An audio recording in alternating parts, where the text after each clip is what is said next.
1. 에고의 용서 계획이 하나님의 계획보다 훨씬 널리 통용된다. 그 이유는 치유되지 않은 치유사가 용서를 시행하고 따라서 그것은 에고의 용서이기 때문이다. 이제 치유되지 않은 치유사에 대해 좀 더 상세히 살펴보자.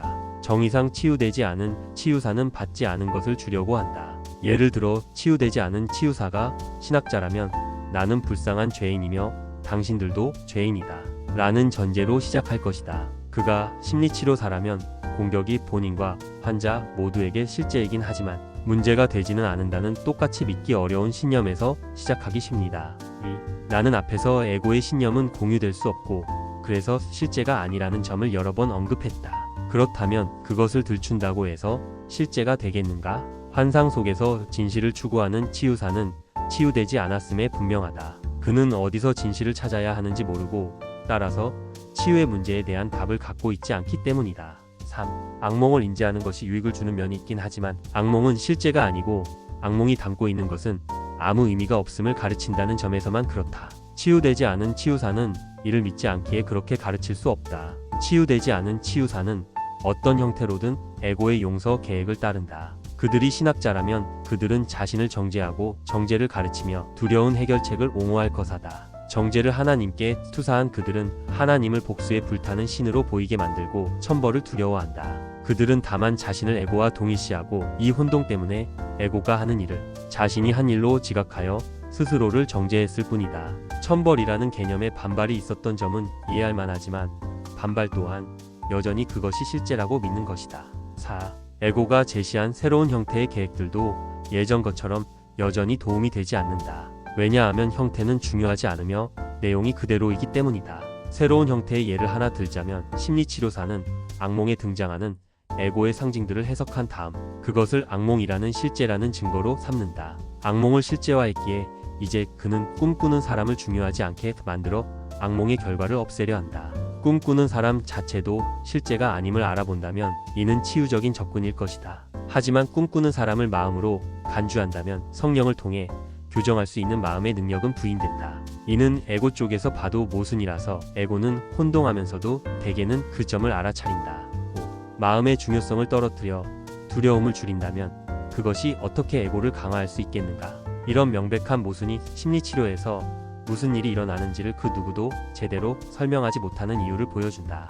사실 아무 일도 일어나지 않았다. 실제인 그 무엇도 치유되지 않은 치유사에게 일어나지 않았고 그는 자신이 가르치는 것에서 배울 수밖에 없다. 그의 에고는 언제나 상황에서 무언가를 얻어내려 할 것이다. 그러므로 치유되지 않은 치유사는 주는 방법을 모르고 그 결과 공유하지 못한다. 그는 교정되게 일하지 않기에 교정할 수 없다. 치유되지 않은 치유사는 정작 자신도 무엇이 실제인지 모르면서 환자에게 그것을 가르치는 것이 자신의 직무라고 믿는다. 6.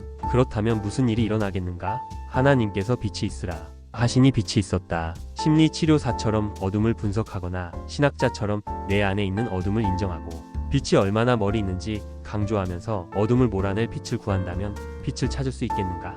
치유는 신비가 아니다. 이해하지 않으면 아무것도 변하지 않는다. 빛은 곧 이해이기 때문이다. 불쌍한 죄인은 마술이 없다면 치유될 수 없고 중요하지 않은 마음은 마술 없이는 자신을 존중할 수 없다.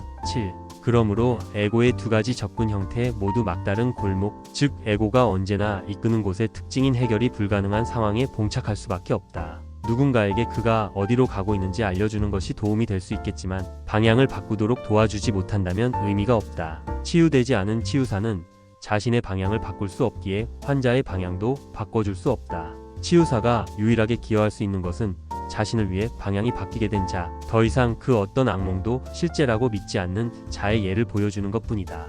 그러면 치유사의 마음에 있는 빛이 질문자에게 답할 것이며 질문자는 빛을 보았기에 빛이 있다고 하나님과 함께 결정할 수밖에 없다. 질문자가 인정하였기에 치유사는 빛이 있음을 안다. 이것이 바로 지각이 마침내 지식으로 전환되는 방식이다. 기적을 행하는 자는 먼저 빛을 지각한 다음 그 빛을 계속 확장하고 인정함으로써 자신의 지각을 확신으로 바꾼다. 빛의 결과가 빛이 거기 있다는 확신을 준다.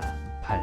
치료사는 치유하지 않는다. 그는 치유가 일어나게 한다. 그는 어둠을 지적할 수 있지만 빛은 그에게서 오지 않기에 스스로 빛을 가져오지는 못한다. 하지만 빛은 그를 위한 것이므로 또한 그의 환자를 위한 것임에 틀림없다. 성령만이 유일한 치료사다. 성령은 자신이 안내하는 그 어떤 상황에서든 확실하게 치유한다. 너는 다만 성령이 기능을 완수하도록 허락할 수 있을 뿐이다. 성령은 자신의 기능을 완수하는데 아무 도움이 필요 없다. 성령은 자신이 너에게 보낸 사람들을 돕기 위해 내가 해야 할 일을 정확히 알려줄 것이며 내가 방해만 하지 않는다면 너를 통해 그들에게 말할 것이다. 너를 도울 안내자를 내가 선택한다는 점과 잘못된 선택은 도움이 되지 않는다는 점을 기억하라. 하지만 바른 선택은 도움이 된다는 것 또한 기억하라. 성령을 믿으라. 돕는 것은 성령의 기능이며 성령은 하나님이 보내셨기 때문이다. 내가 아니라 성령을 통해 다른 마음들을 성령에게로 깨어나게 할 때 내가 이 세상 법을 따르지 않는다는 것과 내가 따르는 법이 효력이 있다는 점을 너는 이해할 것이다.